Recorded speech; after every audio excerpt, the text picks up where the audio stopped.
Section 1.4, Chapter 2, Video Part 1. In this video, we'll be looking at how to calculate slope or how to analyze slope given different scenarios. Okay, so the definition of slope is a ratio. It's the change in the y over the change in x. You know, we normally say rise over run, right? Change in y over change in x. And you've got, if it goes uphill, that would be a positive. And if it's going down from left to right, that is a negative slope, right? So if you've done linear equations, slope should be very familiar to you, and a concept that you've seen before. The points, the slope formula given to points, change y over change in x is really y2 minus y1 over x2 minus x1. It's this equation right here. So that's more traditional, and so we'll use that as well. Another word for slope is called rate of change. So it's a slope line measures the rate of change of the output variable with respect to the input. So if they ever say rate of change or what is the rate of change, they're really talking about what is the slope. Okay, what is the slope? And again, here's an example with slope in function notation. Remember, f of x2 minus f of x1 is really the same as y2 minus y1.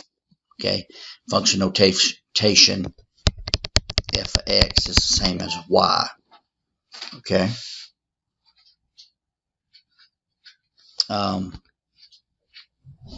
so just be aware of that. You will come across, besides doing ordered pairs, you will come across graphs that you've got to do slope or find the slope on. You'll be given 2 points, and it may or may not give you the ordered pairs. It may not even show. It may just show this right here, and no scale or anything other than each block is 1, right? So what you need to do is to draw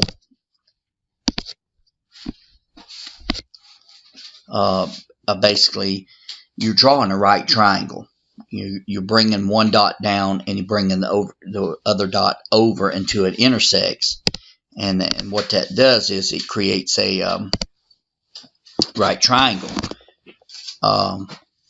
So if I were to count, this would be 1, 2, 3, 4. So the change in x would be 4, right? And then if I were to count up, 1, 2, 3, the change in y would be 3.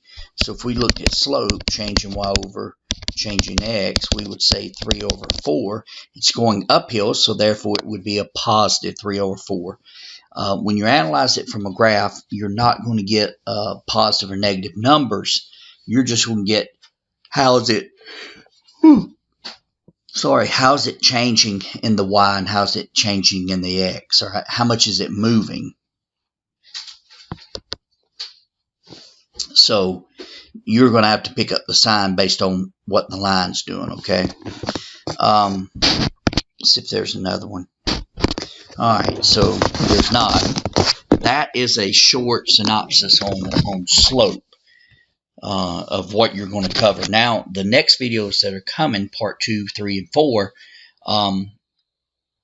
if it takes to part 4, but at least part 2 and part 3, should be working problems in the homework, so you'll have a better idea of how to facilitate those. So there you go. You should be good for Chapter 2, Section 1.4. This is video part 1.